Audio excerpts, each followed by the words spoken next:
Surgery కంటే hospital bill అంటేనే భయం. అదే మధ్య తరగతికి అందుబాటు ధరలో వైద్యం. Medistar hospitals. ఆఫీసర్స్ కి మీరు లెక్చర్స్ ఇచ్చారా? పోలీస్ సెమినార్స్ ఇచ్చాను. పోలీస్ సెమినార్ అంటే ఏ కోణం నుంచి ఇచ్చారు వాళ్ళకి? ఇప్పుడు ఏంటంటే ఒక అబ్జెక్టివ్గా ఒక ఆల్రెడీ ఒక లోపల ఉన్న ఒక పర్టికులర్ సిస్టమ్ లోపల ఉన్న వాళ్ళు బయట నుంచి చూసుకోలేరు. నేను ఒక ఇంట్రెస్టెడ్ పర్సన్గా సబ్జెక్ట్ మ్యాటర్ మీద నాకు అవగాహన ఉంది కాబట్టి నేను బయట నుంచి I give some what you call ఒక objective way of looking at it. నేను అంతకుముందు ఒక ఎపిసోడ్లో నేరం దాంట్లో చెప్పాను దీని గురించి. ఎడ్యుకేషన్ సిస్టమ్ ఎలా ఉందో వాటి పక్కన పెడితే ఎడ్యుకేషనల్ క్వాలిఫికేషన్స్కి విపరీతమైన ప్రాధాన్యత ఉన్న వరల్డ్ మంది. వీడికి ఎంత తెలుసు అని చూడడం కంటే వీడి డిగ్రీలు ఏమిటని చూస్తారు, ముందు ఎంతవరకు చదువుకున్నాం అంటారు. రామ్ గోపాల్ వర్మ బీటెక్, రాఘవేంద్రరావు బిఏ, ఎంత బాగుంది వినడానికి. కరెక్ట్. అది అక్కడ బ్లాక్ అండ్ వైట్ డేస్ నుంచి వచ్చింది. బ్లాక్ అండ్ వైట్ అంటే నేను సినిమాని చెప్పట్లేదు, that's the whole thing. BA first క్లాస్లో పాస్ అయినమ్మా అంటే అందరూ అంటే అప్పుడు ఆ రోజుల్లో బిఏ, ఇప్పుడు బిఏ నాకు తెలియదు ఏంటో తెలియదు, I'm sure it's there somewhere. Right. కానీ అదంతా కూడా ఏంటి, వాడికి ఉన్న నాలెడ్జ్ మనకు తెలియదు కాబట్టి ఆ డిగ్రీ ఇచ్చాడు కాబట్టి you take it for granted, అడిగి ఉంది అదే. సో క్వాలిఫికేషన్ ఇస్ కరెక్ట్, ఎందుకంటే ఒక మినిమం ఆస్పెక్ట్ తనకు ఉంది, ఎవరో డిగ్రీ ఇచ్చారు, ఆ డిగ్రీ బట్టి మనం we will take that for granted. నేను మాట్లాడేది అసలు ఆ డిగ్రీకి వచ్చిన తన ఎడ్యుకేషన్ మూడేళ్ళు ఒక ఇన్స్టిట్యూట్కి వెళ్ళాల్సిన అవసరం ఉందా అనేది నేను చెప్తున్నాను. మీకు ఎప్పుడైనా గౌరవ డాక్టరేట్ ఇస్తే పుచ్చుకుంటారా? ఫస్ట్ ఆఫ్ ఆల్ నాకు అవార్డ్స్, ఆనరీ డాక్టరేట్స్ ఇలాంటివి నేను అబార్దం. ఇట్స్ నాట్ అబౌట్ ఇచ్చుకుంటాం కాదు. అంటే పుచ్చుకుంటాం అది గోల్డ్ ఏమన్నా అంటే అమ్ముకోవడానికి వస్తుంది కాబట్టి తీసుకోవచ్చు. అవార్డ్స్ కూడానా? ఏదైనా అంటే అమ్ముకోవటం అంటే ఫిగరేటివ్గా చెప్తున్నాను, what ever. So but I don't believe in awards because ఒక అవుట్ సైడ్ బాడీకి మీ గురించి ఒక డెసిషన్ తీసుకుని ఓహో వీడంత వాడు అని ఇవ్వాల్సిన అర్హత వాళ్ళకు ఉందని నేను అనుకోను. ఎడ్యుకేషన్ సిస్టమ్ అంతా కూడా ఇవాల్వ్ అవ్వాలంటే కంటెంట్ ఇవాల్వ్ అవ్వాలా, స్ట్రక్చర్ ఇవాల్వ్ అవ్వాలా, మెథడ్.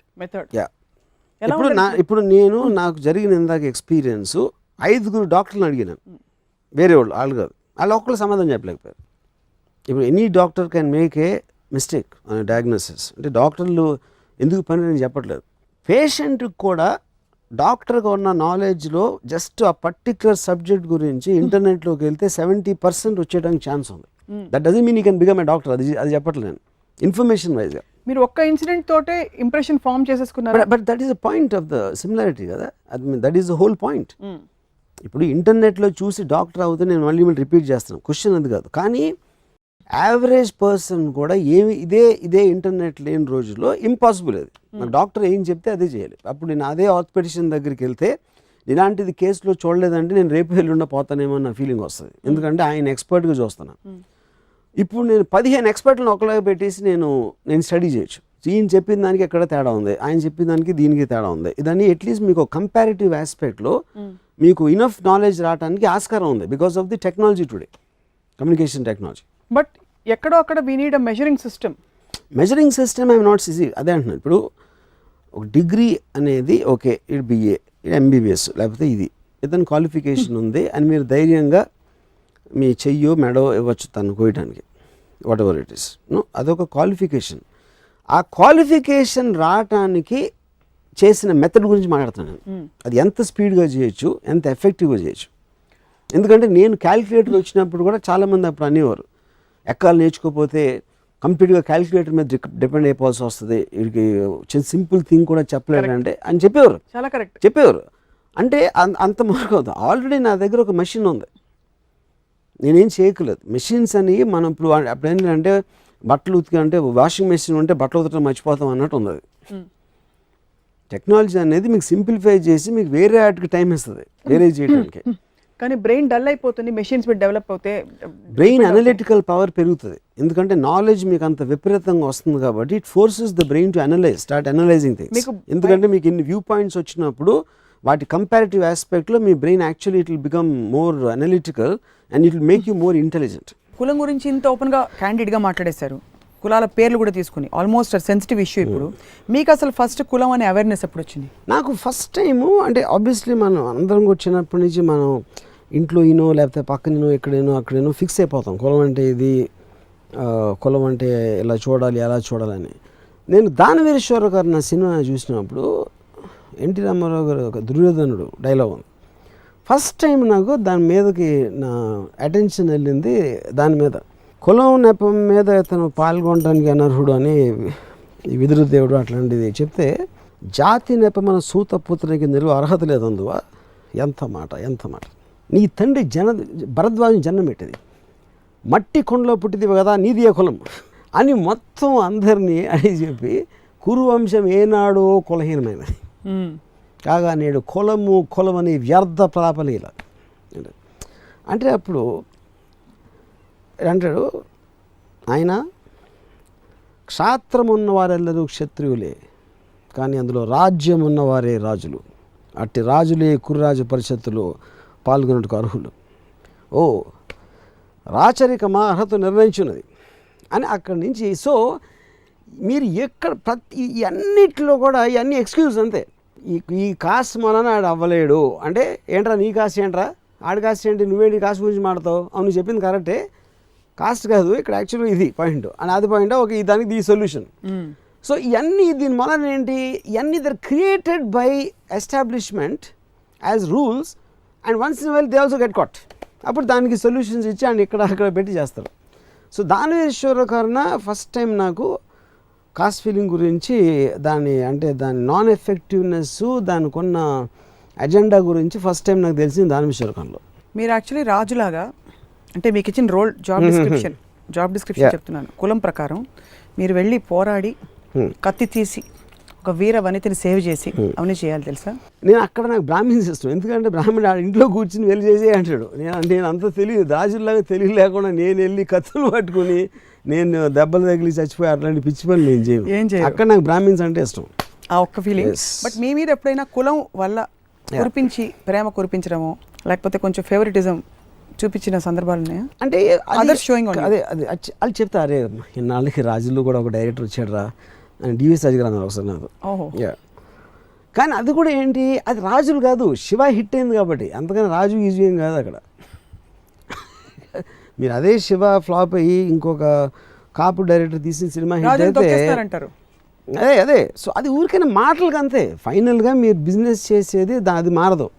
నేను ఆల్ ది టైం నేను ఒక్కటే చెప్పేది ఏంటంటే, ప్రాక్టికల్ విజిబుల్ ఎఫెక్ట్ లేనప్పుడు ఏ ఫీలింగ్ ఎవరిలో ఉన్నా it doesn't make it difference.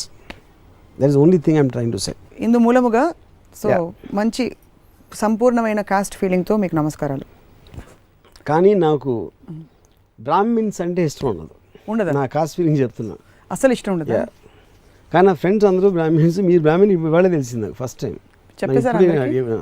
ఇష్టం లేదు కదా, పర్లేదు వదిలేద్దాం, అక్కడ స్టాప్ చేసేద్దాం. కానీ ఇంకో కులం developed people, birds of the same feather flock together అన్నారు కాబట్టి, సో అలా నేను రామోయిజం కులంలోకి వచ్చేసాను ఇప్పుడు. అంటే మీకు జ్ఞానోదయం అయింది, మీరు కొంచెం డెవలప్. అంత అవ్వలేదు, ఇంకా అలా స్టార్ట్ చేస్తున్నాం, కళ్ళు ఇప్పుడే తెరుచుకున్నాను అనమాట. రైట్. సో యూర్ సేయింగ్ పురుషుల కమిట్మెంట్ కొంచెం తక్కువ బై నేచర్, పురుషులు ఎక్కువ బిట్రే చేస్తారు. ప్రాక్టికల్గా జీవితం. ఫర్ ఎగ్జాంపుల్ నేను డివోర్స్ తీసుకున్నప్పుడు నేను నా డాటర్ నియర్లీ 6 years చూడలేదు, అసలు నేను కలవలేదు. Next part I was going to come to. So ఫైనల్గా నేను ఎందుకు అది, బికాజ్ ఐమ్ వెరీ సెల్ఫిష్ గా, నేను నా సినిమాలు తప్పిసేసి నేను పట్టించుకోను, నేను అలాగే తను చూసుకుంటాను. సో మళ్ళీ నేను వచ్చి నేను కూడా అంత చెడ్డోడిని కాదు, నేను మంచోడిని అని ఈ చిన్న బ్రౌనీ పాయింట్స్ తెచ్చుకోవాల్సింది కరెక్ట్ కాదు అనేది నేను డెసిషన్ తీసుకున్నాను. And finally when I met her, first thing నేను చెప్పింది అంటే, మా ఇంట్లో వాళ్ళు కొంతమంది ఫ్రెండ్స్ వాళ్ళందరూ కూడా, నువ్వు కలవకపోతే నేను పాయిజన్ చేసేస్తాను నీ గురించి, వాళ్ళు ఏదో చెప్తూ ఉండరు. ఇలా నేను కలిసినప్పుడు తనతో ఫస్ట్ నేను చెప్పింది, నువ్వు నా గురించి ఏమేమి విన్నావో దానికన్నా నేను చెడ్డాను, ఎందుకంటే బయట వాళ్ళకి కొంత తెలుసు, నాకు మొత్తం తెలుసు కాబట్టి చెప్తాను. సో దాని గురించి డిస్కస్ చేయాల్సిన అవసరం లేదు. What went wrong in the marriage is my fault again, ఎందుకంటే I believe I'm more intelligent than your mother. అసలు నాతో పెళ్ళి వర్కౌట్ అవ్వదని తెలుసుకోవాల్సిన అంత ఇంటెలిజెన్స్ నాకు ఉంది, ఉన్నా కూడా నేను చేశాను కాబట్టి అది కంప్లీట్లీ 100% నా ఫాల్ట్. యూనో, దాని తర్వాత ఇండివిజువల్ ఇన్సిడెంట్స్ డిస్కస్ చేయాల్సిన అవసరం లేదు, ఆల్రెడీ చెప్పేసాను, అది వర్డిక్ట్ నేనే ఇచ్చేసాను ఆల్రెడీ. నాకు నువ్వంటే ఇష్టం, ఓకే, ఇష్టం అంటే ఏంటి, ఓకే, కానీ నేను నీకోసం నేను బతకను. నీకు ఎప్పుడైనా జ్వరం వస్తే హాస్పిటల్ ఉంటే నేను రాను, ఎందుకంటే నాకు హాస్పిటల్స్ అంటే ఇష్టం ఉండదు. నువ్వు బాగా చదువుకోకపోతే నేను ఏమీ పట్టించుకోను. నువ్వు ఎవడు బతుకు ఆడే బతకాలి అనేది నా ఫిలాసఫీ. నేను అలాగే బతుకుతాను. నేను ఎప్పుడు ఎవరి మాట వినలేదు. అలాంటప్పుడు ఇంకోళ్ళకి చెప్పాల్సిన క్వాలిఫికేషన్ నాకు లేదు. This is how I spoke to my daughter after 6 years after I met her. How old was she then? She must be 15, I think. 16 maybe. అందుకని ఇప్పుడు నేను తను ఒక అడల్ట్లాగా ట్రీట్ చేసి అడల్ట్లాగా మాడాను కాబట్టి she also doesn't look at me like a father. ఈడేదో ఒక వింత జంతువు, ఈడు ఒక టైపు అన్నట్టు చూస్తున్నాను, which I like very much. ఎందుకంటే దాంతో మీకు ఎక్స్పెక్టేషన్స్ ఉండవు. So coming back to the topic of విడాకులు, సో అయిపోయిన తర్వాత ఇప్పుడు ఆల్మోస్ట్ ఒకసారి నేను ఫస్ట్ టైం ఒక సినిమా చూసాను, దాని పేరేంటి డిసపరింగ్ యాక్ట్స్. దాంట్లో ఆల్మోస్ట్ మ్యారేజ్ అయిపోయి చాలా చాలా రోజులు అయిన తర్వాత, డివోర్స్ అయిపోయి విడాకులు అయిపోయి చాలా రోజులు అయిన తర్వాత కలిస్తే ఆల్మోస్ట్ స్ట్రేంజర్స్లో ఉంటారు. ఎందుకంటే వాళ్ళు మారి ఉండొచ్చు, మారిపోయి ఉండకపోవచ్చు, కానీ ఎమోషన్ అనేది ఆల్మోస్ట్ మీ లాజిక్ని చంపేస్తున్నారు. విడాకులు అయిన తర్వాత ఎక్కువ అర్థమవుతారు అసలు ఎందుకంటే మీరు దూరం నుంచి చూస్తున్నారు, ఆ పర్టిక్యులర్ మూమెంట్లో ఒక కోపంలోనూ లేకపోతే ఒక బాధలోనూ ఆలోచించట్లేదు. కాబట్టి ఒక 1 year 2 years అయిన తర్వాత పర్స్పెక్టివ్ మారిపోతుంది మళ్ళీ వాళ్ళ మీద ఇద్దరికి, ఐ థింక్ కానీ again coming back I don't think will work. ఎందుకంటే ఫస్ట్ వచ్చింది ఒక ఫీలింగ్తో వచ్చింది. ఒకసారి ఫీలింగ్ చచ్చిపోయిన తర్వాత మళ్ళీ వస్తుందని నేను నమ్మను. యాక్చువల్లీ ఫీలింగ్స్కి అతీతంగానే నిజమైన బంధాలు వస్తాయి తర్వాత. I believe so. తర్వాత Yeah. తెలుస్తుంది అంటారు.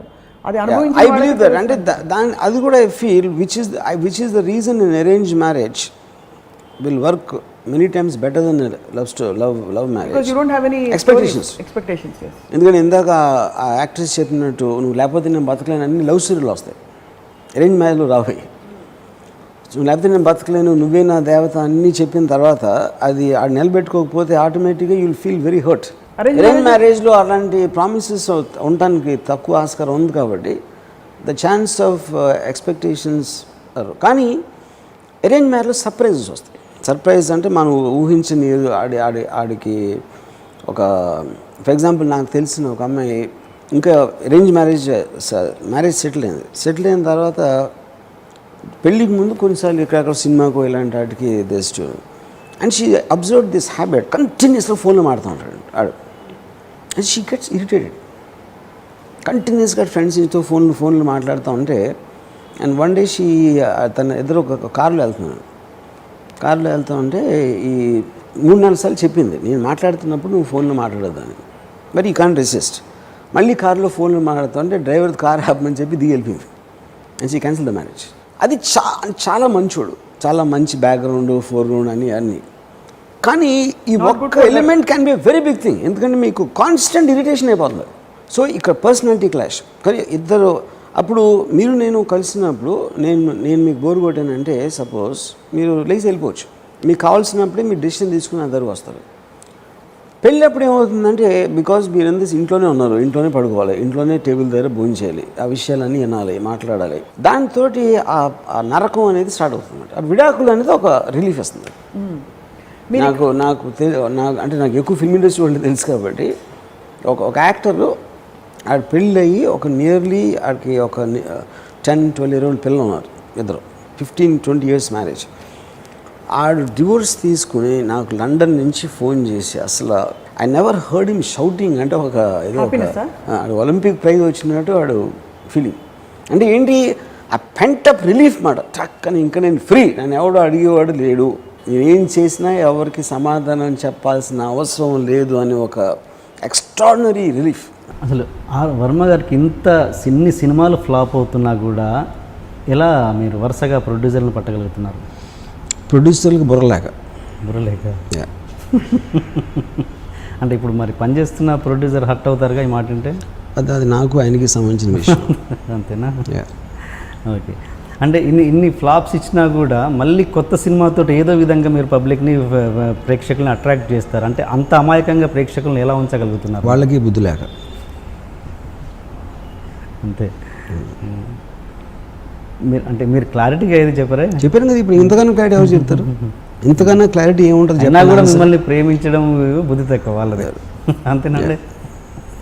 అండ్ మీరు పెట్టిన కంపెనీకి, ఈ కంపెనీ కాదు మామూలుగా బాలీవుడ్లో బర్గర్ కంపెనీ అనే పేరు వినబడ్డది నాకు, అది ఎంతవరకు నిజం అండి?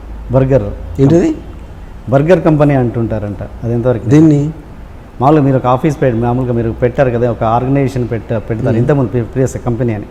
ఆ వర్మ తీసే సినిమాలన్నీ మామూలుగా బర్గర్ కంపెనీ. బర్గర్ నాకు అర్థం, బర్గర్ అంటే ఏంటి అంటే మన తెలుగులో చెప్పుకోవాలనుకుంటే ఉప్మా కంపెనీ అన్నట్టు అలా.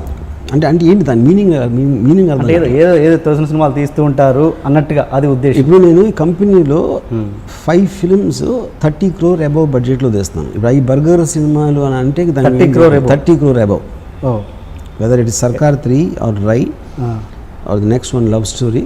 ఈ 3 సినిమాలు already there in the series, and then I'm making a web series for international market which is again around 25 crores budget అది. యా, సో అది బర్గర్ సినిమాలు అనుకుంటే అది బర్గర్ కంపెనీ అవుతుంది. బర్గర్ కంపెనీ పెడితే మీరు నెలకి 20 లక్షలు ఖర్చు అవుతుంది ఈ ప్లేస్కి. బర్గర్ కంపెనీ పెడితే ఎట్లా అవుతుంది అది? అదే అడుగుతున్నాను నేను, ఇదే అడుగుతున్నాను సార్ మిమ్మల్ని. ఇంత ఏదో మీకు వెనక శక్తి లేకుండా ఇంత ఒక వ్యవస్థను ఎలా నడుపుతున్నారు మీరు అన్నది వరుసగా కంటిన్యూస్ ఫ్లాప్స్. శక్తి లేదని ఎందుకు అనుకుంటున్నారు? నా వెనకాల ఉన్న శక్తి దేవుడు. మళ్ళీ దేవుడు అంటారు? వెంకటేశ్వర స్వామి నాకు డబ్బులు పంపిస్తున్నాడు. మీరు వెళ్ళి అక్కడ కొండలెక్కి హుండీలు వేసిన డబ్బులన్నీ ఇక్కడికి వస్తున్నాయి. లేకపోతే ఎలా నడుపుతుంది అనుకుంటున్నారు? మీకు దేవుడు నమ్మకం లేదుగా మీకు? ఆయన నమ్ముతున్నాను, నేను నమ్మను ఆయన. అంటే ఏదో వ్యక్తి ద్వారా మీ దగ్గర పంపిస్తున్నాడు. మీరు ఏదో కొత్త కాన్సెప్ట్ స్టార్ట్ చేశారు. ఏంటి? ఏదైనా ఒక ట్రైలర్ కాన్సెప్ట్ నచ్చితే ట్రైలర్గా అప్లోడ్ చేసేసి దాంట్లోంచి ఎవరైనా సెలెక్ట్ చేసుకొని సినిమాలు ఎవరైనా వస్తే సినిమాలు స్టార్ట్ చేద్దామని అలా బ్రూస్లీతో అలా ఏదో ఒకటి ప్రోమో రిలీజ్ చేశారు ట్రైలర్. అది ఎంతవరకు వచ్చింది? అది దాని రిజల్ట్ ఏంటండి? అది మీకు ఎవడో అర్థం కానోడు ఎవడో చెప్పాడు దీని గురించి. That doesn't work like that. లేదండి, బ్రూస్లీ సినిమా ఉందా? అన్నీ ఉన్నాయి, 7 ఉన్నాయి. బ్రూస్లీ ఒకటే కాదు. పట్టపగలు ఎందుకు రిలీజ్ అవ్వట్లేదు? అది రాజశేఖర్ మా జీవితాన్ని అడగాలి. ఏంటండి ప్రాబ్లం? నేను అడగను అంటున్నా, నాకు తెలీదు, నేను మర్చిపోయినా. అంటే వాళ్ళ దాని ప్రొడ్యూసర్స్ లేదా ఏదో సంథింగ్ అంటే that's two small thing, I'm not interested దాని గురించి మాట్లాడాలి. ఆయనతో మీ వర్క్ ఎక్స్పీరియన్స్ ఎలా ఉంది? రాజశేఖర్ బాగానే ఉంది. ఎంతో కొంత హ్యూమన్ టచ్ లేకపోతే ఒక మనిషికి తన సినిమాలలో ఆ హ్యూమన్ ఎమోషన్ అనేది డీల్ చేయడం చాలా కష్టం. నాకు తెలిసి పాత తరం డైరెక్టర్ పక్కన పెడితే మీ సినిమాలలో ఆ ఎమోషన్స్ అనేవి పర్ఫెక్ట్గా బ్యాలెన్స్డ్గా ఉంటాయి, మంచి హ్యూమన్ ఎమోషన్స్ వల్ల.